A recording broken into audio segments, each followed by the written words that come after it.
the first 3 years I was getting out of the business every day, and it was hard. It was hard. But he was there, and he saw something in me that I didn't see in myself, and that's what a mentor is.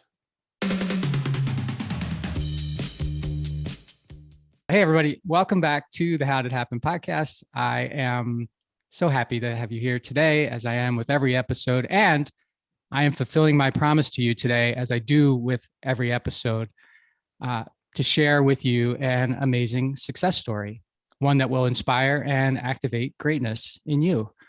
My guest today is Charlie Epstein. Charlie, welcome to the podcast. Thanks for having me on board, Mike. I really appreciate it. Yeah, and let me tell you a little bit about Charlie, and you kind of get excited like I am for the show. So Charlie's philosophy is do what you love, and the money will follow. And he is an entrepreneur, although he has funny names for this that I'll let him talk about: entrepre-tainer and entertainer. I think it reads better than I could pronounce it. So I think I'm just going to go with entrepre-tainer. Entrepre-tainer. Okay, it says trainer. Entrepre-tainer. Entrepre-tainer. Okay, so anyway, Charlie is an entrepreneur. He's an entertainer. He's an author. He's a podcaster, and a ton of other stuff. He has simultaneously straddled both worlds and successfully achieved his dreams, that being an entrepreneur and entertainer. He brings the same passion and innovation to his work as a financial advisor, professional actor, and best-selling author.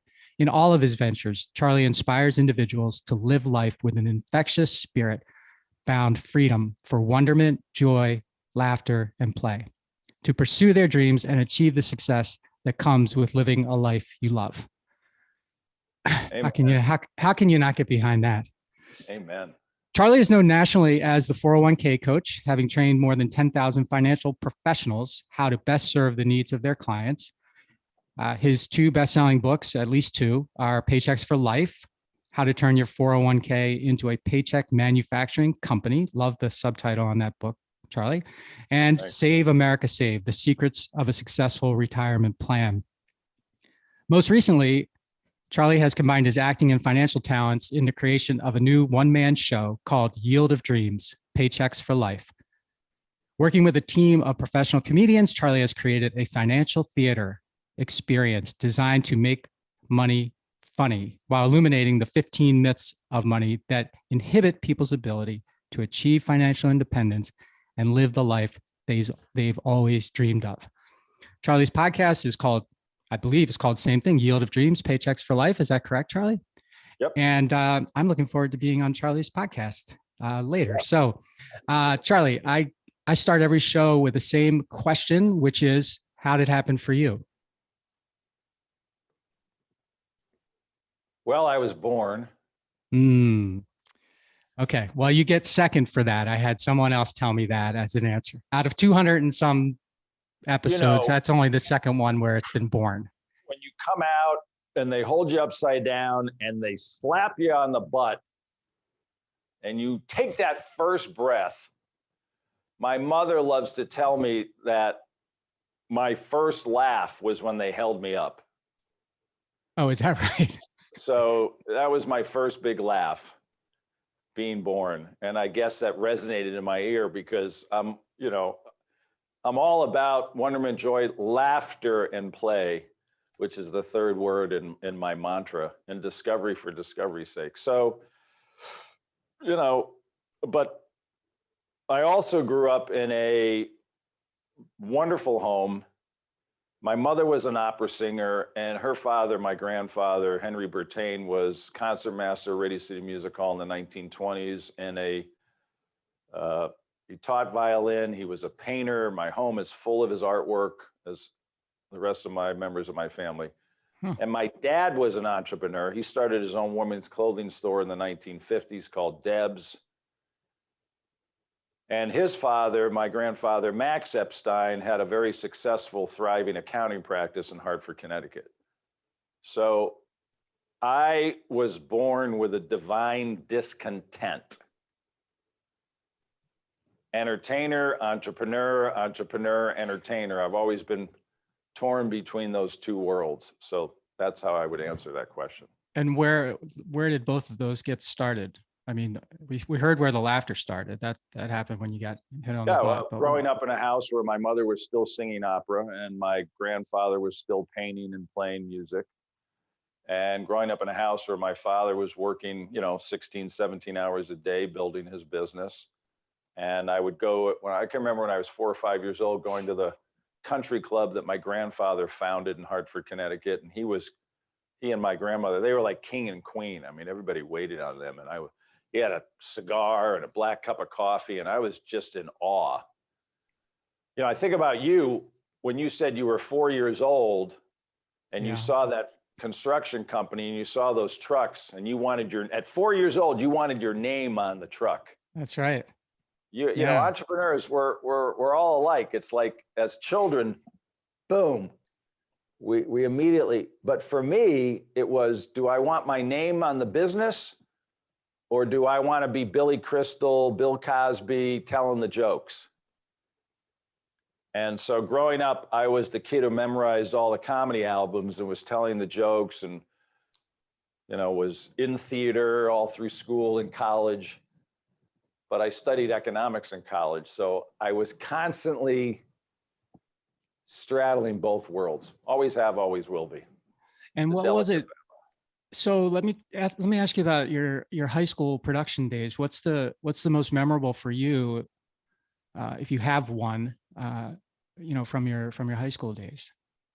So the first play I was ever in, I was a freshman in high school, and my brother was a senior. And my brother and his best friend produced and directed Kiss Me Kate. Kiss Me Kate is the story of a touring company putting on Shakespeare's The Taming of the Shrew. And the juiciest roles in that show are the two gangsters that are hired to make sure the leading actor and actress go on stage because the mobster has funded the production. And my brother cast me as one of the gangsters, and his best friend cast his brother as one of the gangsters. And you get to sing this show the song called Brush Up Your Shakespeare. Start quoting him now, brush up your Shakespeare, and the women you will wow. I mean, it was a gift, and I was hooked. And then my junior year, I got the lead of Music Man, got to play Harold Hill. You got trouble, my friend, right here in River City. Why, sure, I'm a pool player. Certainly mighty proud to say I'm always mighty proud to say it. I consider it the hours I spend with a cue in my hand are golden. Help me cultivate horse sense and a cool head and a keen eye. You never forget that stuff. Is there anything that you do forget? What was your name? Yeah, okay. Okay, walked right into that one. Matt, your producer called me Matt, so my name is Matt. So what else were you into in high school, Charlie? I did everything. I have a daughter who's 26 and a son who just turned 20. He's in college studying musical production. And I say to my kids, this is the time to experiment and try everything. I loved school. I was probably a unique creature. So I was in all the shows. I played saxophone in the jazz band and the orchestra. I played football, lacrosse, finished second in the States in the high hurdles my senior year. I was editor of the paper and president of my senior class. I mean, underachiever. The world was my oyster. Yeah. Oh, and I was an AB student, but it was all about the collaboration and engagement with others. I didn't know that at the time. Sure. I needed Dan Sullivan, the strategic coach, to, pull back the curtain and say, let me show you how your mind works and everything. Yeah, so high school was just a blast. Yeah. And when okay. And so you decided to go get a degree in economics when you went to college. Was there, I always love talking to people whose parents were entrepreneurs, because I always think to myself, okay, did you grow up working in the business, and was it something that you liked so that's to a good do? Question. I didn't work in the business. I had the opportunity, but I didn't want to do it. I mean, when I was 13, I started my own landscaping business in the neighborhood and was making $10. I was making $100 a week cash. Hmm. This is 1966, 7, 60. This is like real money. That was a lot of money back then. Yeah. That's And a then lot I of money. started collecting and selling comic books and, that kind of stuff. So I think like you, entrepreneurs, we wanted to be independent. We wanted to have our own money. I didn't want to ask my parents for money. We were middle class, so we had a good life. Mhm. But I intuitively saw my dad working hard trying to create something. I saw my grandfather working hard trying to create something. I saw my grandfather, the artist, just always poor and living, and I said, well, I don't want that. Right. I want I want to build something and have that financial freedom, but I also want to be an entertainer. How do you make that happen? And did you So you asked. Oh, go ahead. No, go ahead. No, Finish. no, Did you, I guess when you got to college, did you continue with the productions, and did you do, I don't know if you did sports in college. I'm just trying to, like, what was your life like? Yeah. Difference in college versus high school. Yeah. When I got to college, I did, it's kind of an interesting moment. I think everyone, you have these moments that are decisions in your life that then guide you somewhere. So here I was, I finished second in the states in the high hurdles. Of course, Massachusetts is a small state, but I thought, okay, I'm going to go out for track in college, right? So I remember, you have to try out. So I get to the tryout and I'm getting in the blocks, to run the high hurdles. And as I'm getting in the blocks, you want to talk about the gap, right? Yep. I turn and I look at the guy next to me, and his waist is at my ear.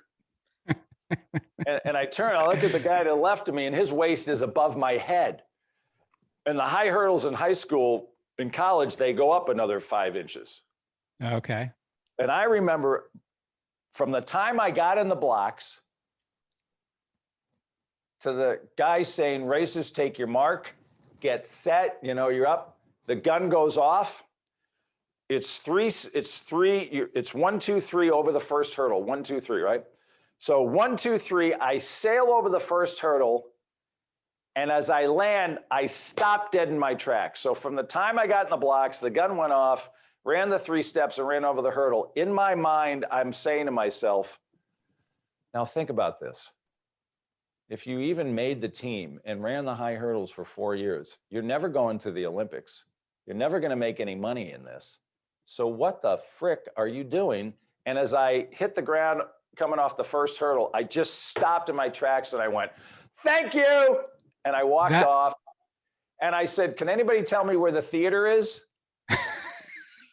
And I went over to the theater and said, have you got a play I can audition for? That's a true story. You just stopped dead and we're like, that's true story. I've had enough. Yeah. Okay. Like I processed it all in the 4 steps and the over the, it's like, okay. Right.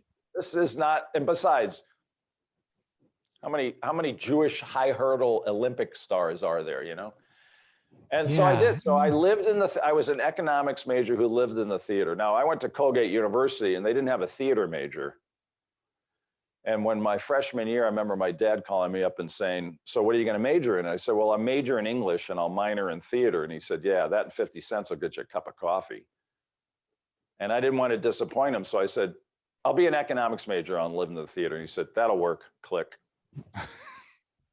See, maybe my parents should have told me that because I was an English major. Yeah. I'll tell you, I got the greatest education. I look back on my education at Colgate. What Colgate taught me is how to think. Right.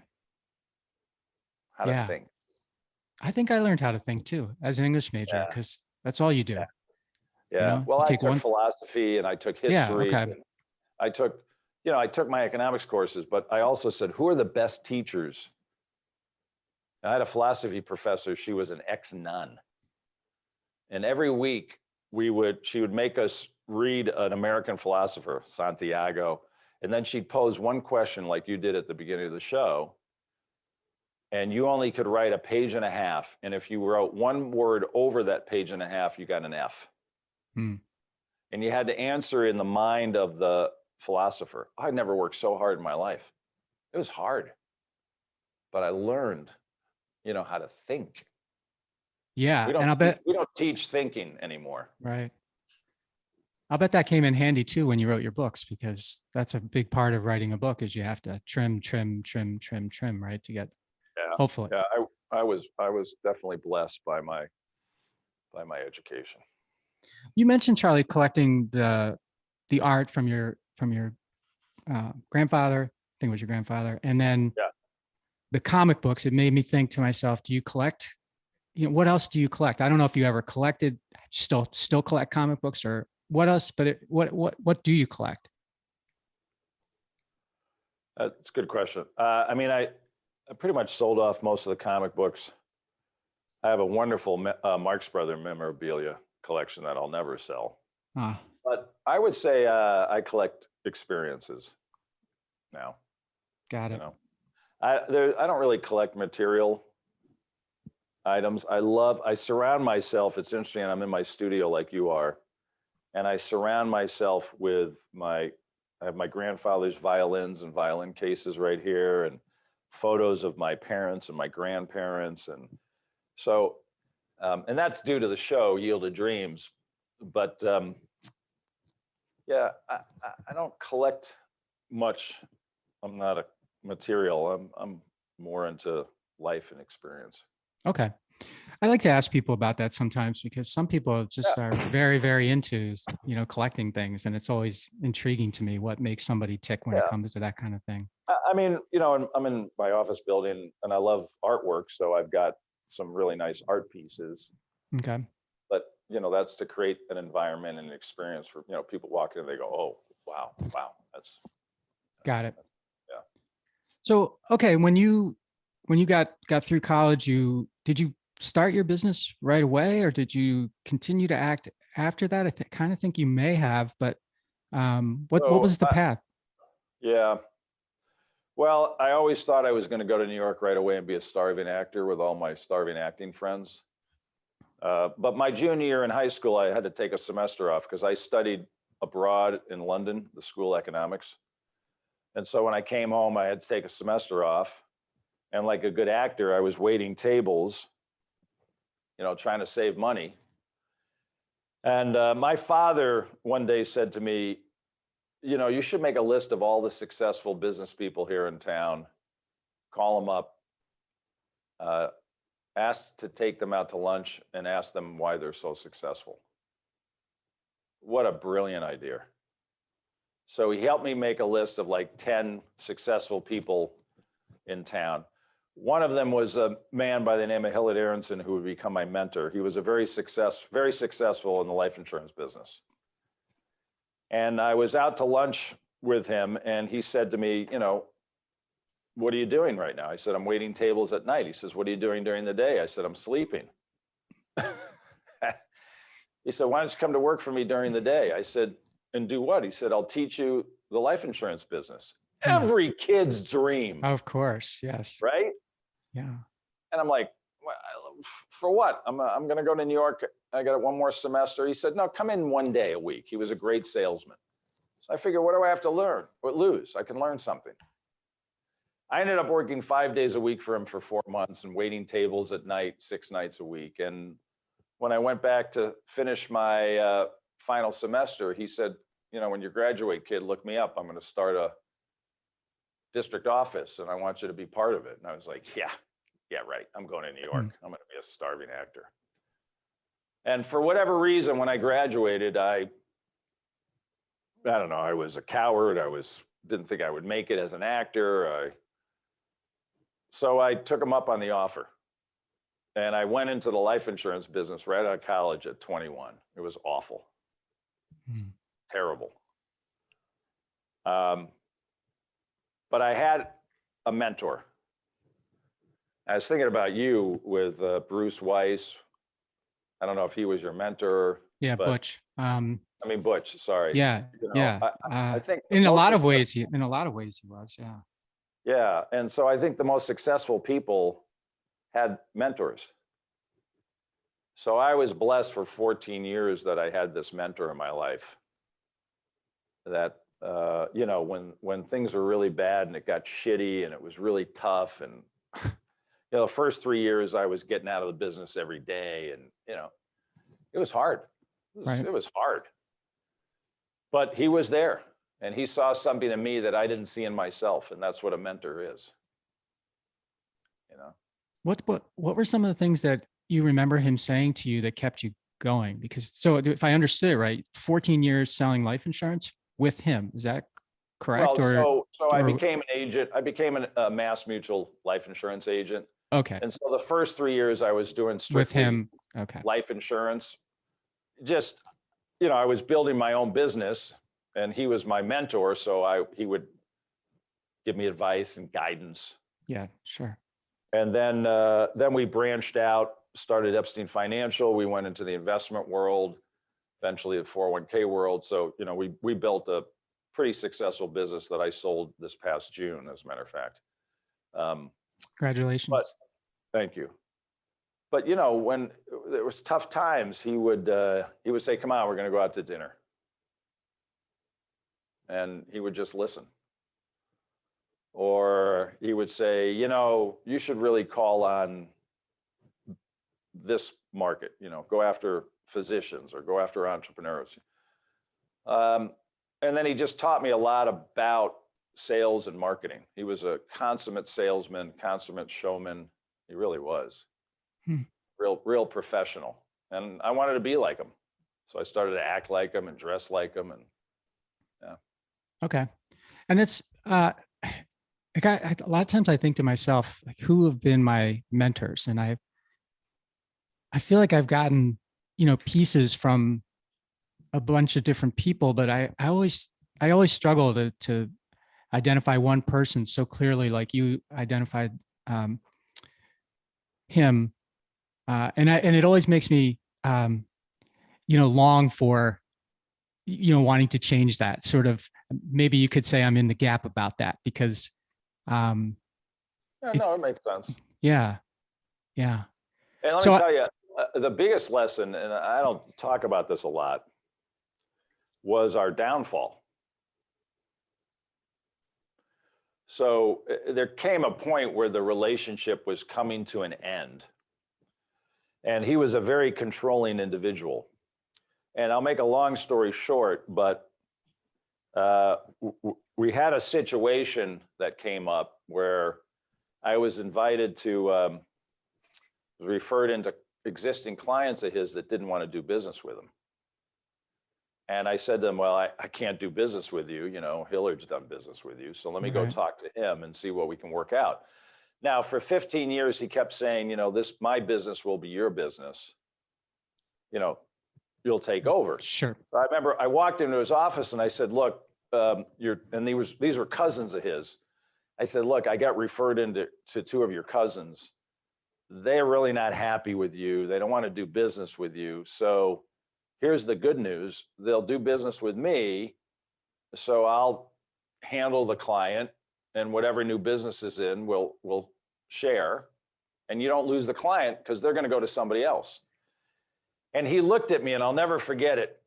And he said, "If you go near them, I'll take you out." I said, "What?"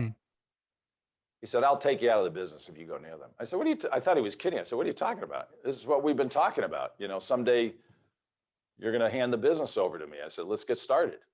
So it was that line in the sand, and he threatened me. And I remember walking out of his office, and I said to myself, "You know what? F you. I'm drawing the line in the sand." So I called them up and I said, "Let's do business." And then the proverbial shit hit the fan. And I grew a set of balls that day that got bigger. And eventually what happened is the general agent who was running the Mass Mutual agency in town, and you have to understand, by this point, I was the #1 agent for this agency. Okay. Right? So I had a lot of cachet. And I went and I called him up and I said, "I need a place to move to." Now I'm in an office that my mentor had set up. And there was another young agent, and literally in the middle of the night over the weekend, we packed everything up and moved to another space. And then I went to the general agent. I said, one more thing, either he goes or I go. So you turned the tables on his threat, Choose. basically. So the general agent terminated his contract, and then he sued the general agent for age discrimination and stealing me, and we had to go to court. Now, Yeah. it ended badly, but I acknowledge him every day for the good he did in my life. As a matter of fact, he's in the show, my show, Yield to Dreams. And I had to call his son up, who I hadn't spoken to in 100 years, to get a picture of his father. And he said, why are you doing that? I said, I know things had ended badly, but he's always was my mentor, and he made a huge impact in my life. And I'm going to recognize him, and I'm only going to say good things about him in the show. And his son sent me this beautiful picture of his father that I could use in the show, you know. But it was a defining moment where, you know, like I said, I grew those big set of balls, and I had to go to court, and you know, we won hands down. But I look back on it and I said, you know, I learned the best from him and the worst from him and came out that much better. It's an amazing experience. Okay. Well, I'm going to give you some. By the way, you're the first one I've ever shared that story with on a podcast. Well, thank you. I'm honored by that. And I'm also kind of blown away that you would have, you know, told this very glowing story about your mentor and never brought up any of that other stuff.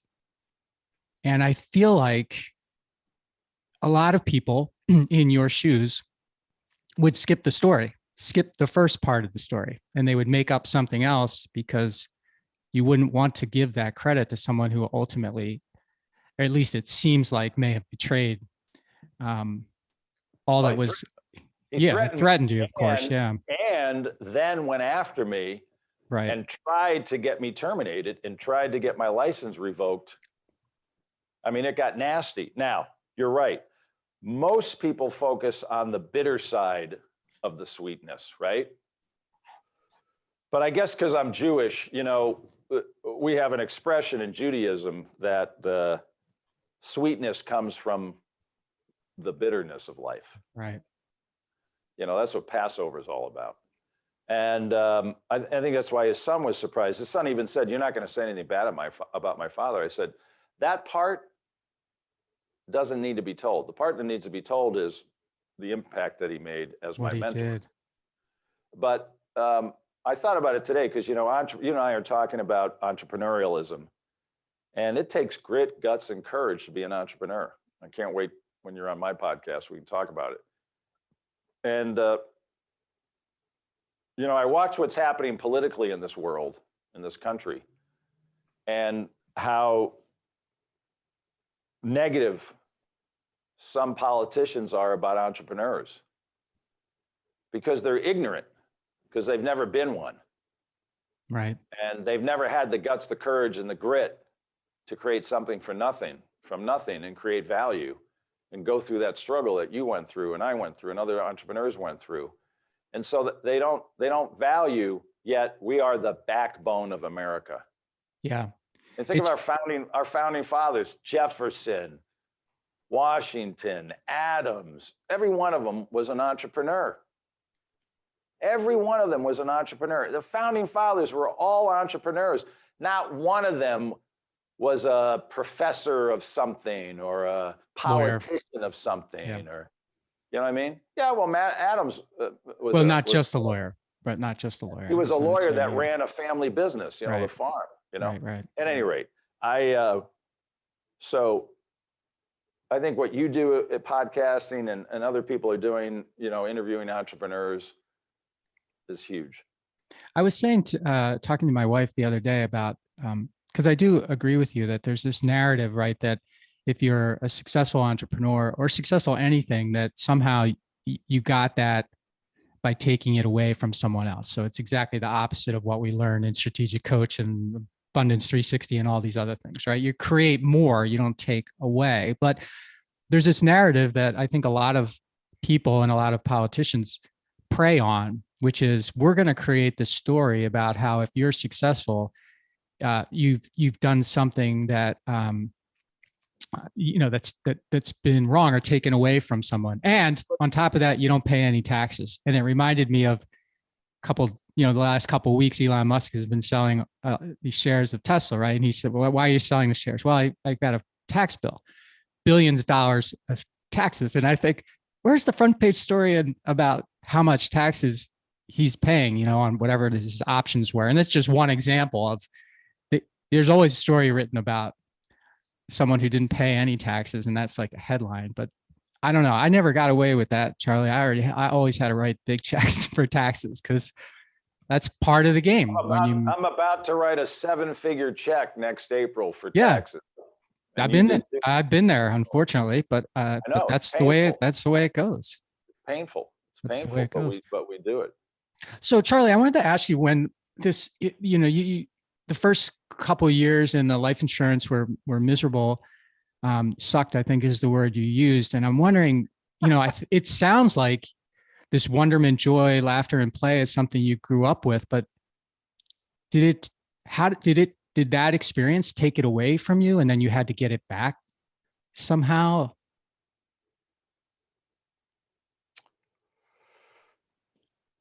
I think it's your baked in DNA. So wonderment, joy, laughter, and play, and discovery for discovery's sake has always been in my blood. I mean, like talking about my high school experience. I mean, look at everything that I did. I did it out of wonderment, joy, laughter, and play. Doesn't mean it wasn't hard. Playing football, doing double sessions in the heat, was hard.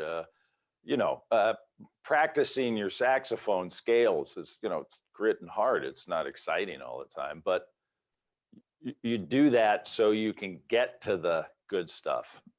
And so when I started in the life insurance business, I had nobody to call on. I was 21. I was right out of college. I didn't have a built-in market. So I was cold calling every day. I was the cold call king. Yeah. It was a eat what you kill sort of thing. Yeah. So, 10-3-1, you make 10 calls, you get 3 appointments, you make 1 sale. That was my mantra, 10-3-1. So I just decided if I made more phone calls than anybody else, I'd be more successful.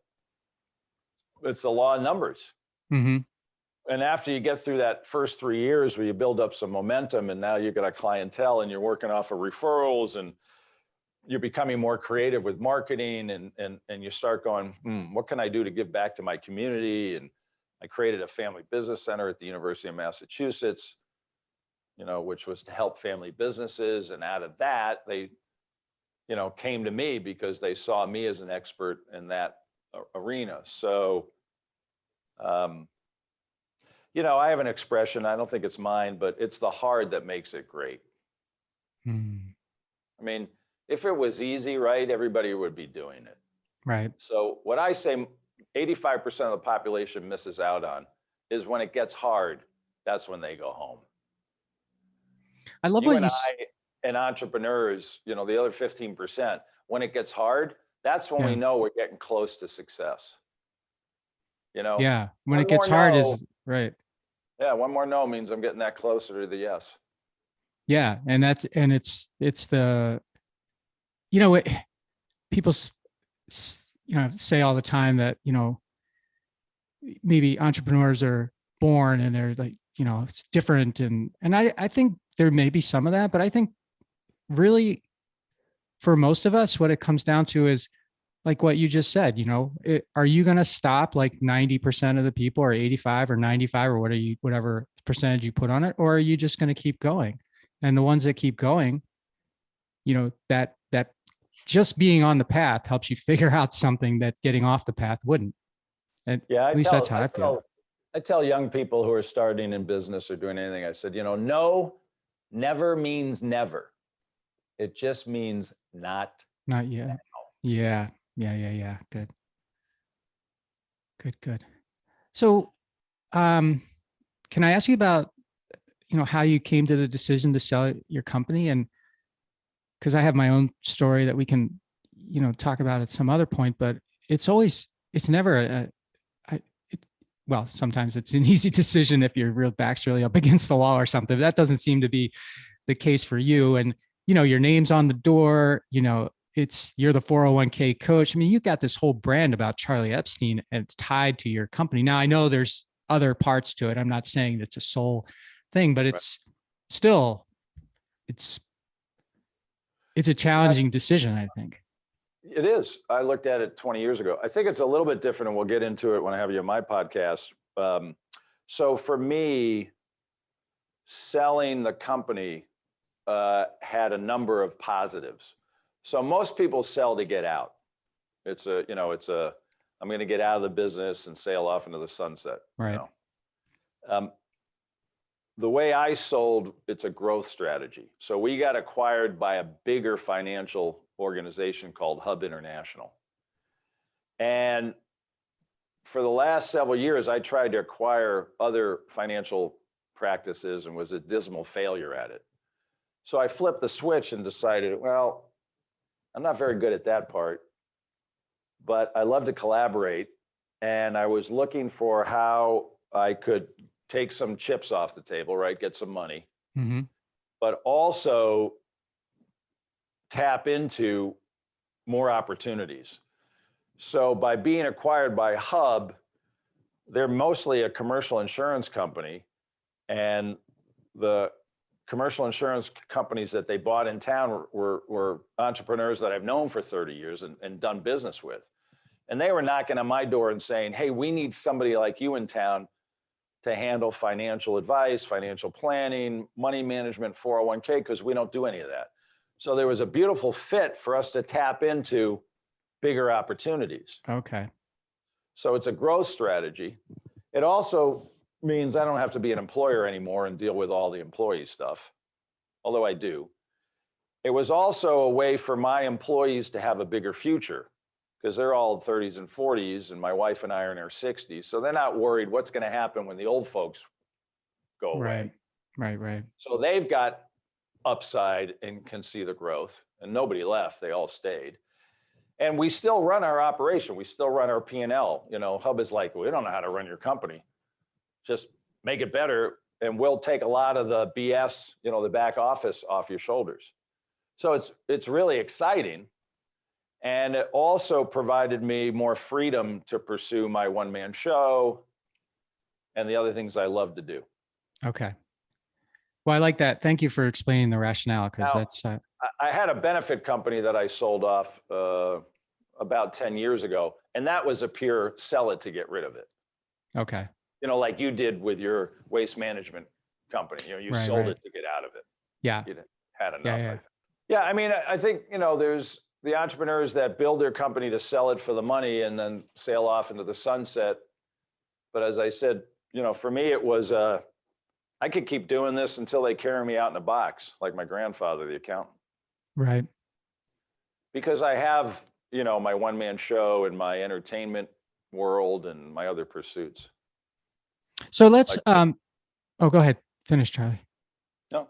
Okay. Yeah, sounds like a nice situation. So with Yielded Dreams, this one-man show, how long had you been kicking that idea around? And was it like, like those goals I was talking about from my strategic coach days, where I had these goals that I wanted to accomplish and I wasn't getting to them because I would always put the excuse of the business in between? That's really what it came down to. It wasn't because I couldn't do them. It's just I made excuses for myself, and I wanted to get to those. So I'm curious, is that something similar, or did this just sort of pop into your head one day when you were in your discovery mode and you're like, okay, I'm going to move forward on that? So it's a great question. So, I've been doing the 401k coach for 12, 13 years. And the first 10, 11 years were unbelievably successful because we were the only one in the space doing anything like that. Then everybody started getting into the coaching business and my business. And it was like, it plateaued. And then, I should have stopped the coaching company 3 years ago.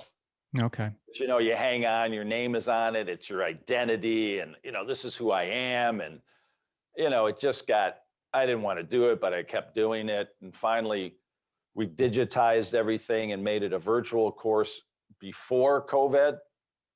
But I was pretty much done. I was done, and I knew I wanted to go back into performing. And so I started ruminating that, I'd go back and do stand-up, because I had done stand-up in New York City. And that's, you don't need anything other than, a place to try out material. And balls, which you got from Yeah, Hillard. Yeah, Hillard. So when my CFO said, "You're losing so much money in your coaching company. What the frick are you doing?" I went, "Oh, thanks for the wake up." And I said, "All right, we're gonna shut this puppy down." That was freedom, because now I'm going to have all this free time to create. Yeah. The business was running and growing, and that I could do with my eyes closed. So it just so happened, I'm now ruminating. I'm going to do stand up. Maybe I'll create a one-man show. And I'm at Abundance 360, January 2019. And I made a list of people that I wanted to connect with. And one of them was Mike Koenig's. And at the first networking session of the first day of the first morning, who sits next to me but Tinseltoes himself, Mike Koenig's. And I said, "Hey, you're one of the people I wanted to meet." He goes, "Well, who the hell are you?" And we had lunch together, and I started telling him about, I want to do this thing. I got this idea, stand up, this one-man show. And so, talk about collaboration. So Mike, we kept in touch for about 6 months, and he finally said, "Look, I got an idea for you. If you pay me this stupid amount of money, I'll pull together 3 comedians. You'll fly out to my condo in La Jolla, California, and we'll hole up for 2 days, and we'll see if we can create your show." And I like to say to people, if you write a big enough check, how big of a check do you have to write to make yourself really scared? Right. Like shit scared. And that's what I did. And Yield to Dreams was born. And so you described yourself as perhaps being a coward back when you were, thinking about going to New York and being a starving actor. And then do you think if you hadn't run into Mike and he didn't have this skill set and this collaboration mindset, do you think you'd still be, I don't want to say dragging your heels, because I don't know if that's what you were doing, but it sure seems like you had this thing in your mind, and of course, once you have it, what does Dan say? When your brain is open to something, your eyes and ears find it, or something like that. And it sounds Your like eyes only see what your mind is focused on. Yeah. Well, it's interesting you asked that question. So the first thought I had as you asked it was, what does it matter? Yeah. Like the answer to that question is meaningless because it didn't happen. Right. But without being rude, I don't mean to be rude. It was my mind's immediate reaction was like, well, that doesn't matter because I did take action. Yeah. It's sort of like people ask me the question, "Charlie, do you think if you had pursued your acting career right out of school, you'd be a successful actor?" And I know the answer. Yes. Yes. Right. Yeah. But in 1988, I started pursuing my acting career, and I was successful at being a paid actor. I wasn't a movie star, but I didn't ever want to be a movie star. I just wanted to be a working actor. Right. I wanted to get paid for my craft. So I don't believe I don't think you do either. There's no accidents in life, right? I wrote down, I want to meet Mike and talk to Mike about this possibility, and God, Swami, the divine, put him right next to me the first morning of the first session of the first day. Right. Boom. Now, it took him 6 months to reel me in, and to get me to write the check and have the balls to fly out to California with nothing but what was between my ears, and spend 2 days from 9 in the morning till 9 at night working with 3 comedians, strangers, and Mike and Marissa. And we created that outline of that show in those 2 days. And we laid the foundation. And then we met again in January of 2020. Then COVID hit. I built this studio that I'm in and started rehearsing the show in the studio. And finally, this past August, we launched the show for the first time to a live audience. And it was unbelievable, beyond my wildest dreams. So it exceeded your expectations right out of the gate. Unbelievable. I mean, I knew we were onto something. Yeah. And I just hired last week a playwright out of New York to help me rewrite the show to make it even better. Because I'm going to take it on a 30-city national tour. That's my goal. What do you think it needs to be better? Oh, well, both nights we had like 100, the theater held 110 people, so we were almost sold out both nights. We got 120 surveys, written surveys back from my audience. We did a talk back. Yeah. You know, there's an expression, less is more. So we just need to hack out a lot of the fat, a lot of the repetition. And as she said, more drama, less talking, you know. More drama, less talking. Okay. The best, you know. Yeah, she said, you need more mystery. She's a really, really great dramatist. And we just started working together this past week, and I'm just loving the way her mind works, you know. So with the comedians, it was all about, you know, jokes and storytelling. Okay. Yeah. And with a playwright, it's all about letting the performance reveal what you want the audience to learn. So it's a real shift. So I'm actually scared again. I'm like, oh God, I just figured out how to do it this way and it worked.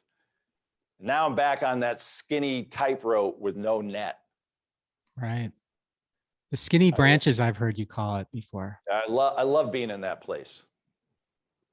Okay. If you ain't scared, you ain't alive. If you're playing it safe, you ain't alive. So a 30-city tour, when do you, are you touring now with it? You mentioned the 2 sold out shows, but so you did the 2 shows and then you. So we did it was really what I called a showcase. Yeah. Invited guests, clients, get feedback, you know, test on check writers, as Dan says. Mm-hmm. So now we've taken back that information and now we're building out, you know, rewrite the show. I'll do it again either January or March to a live audience, test, right? Rinse, wash, repeat. Yeah. And then if we nail it, then we'll figure out how to go across the country and then get a Netflix or a Amazon or an Apple show. And then I have an idea for a TV show that's never been done before. Nice. Nice. How do people see it or find out more about it, Charlie?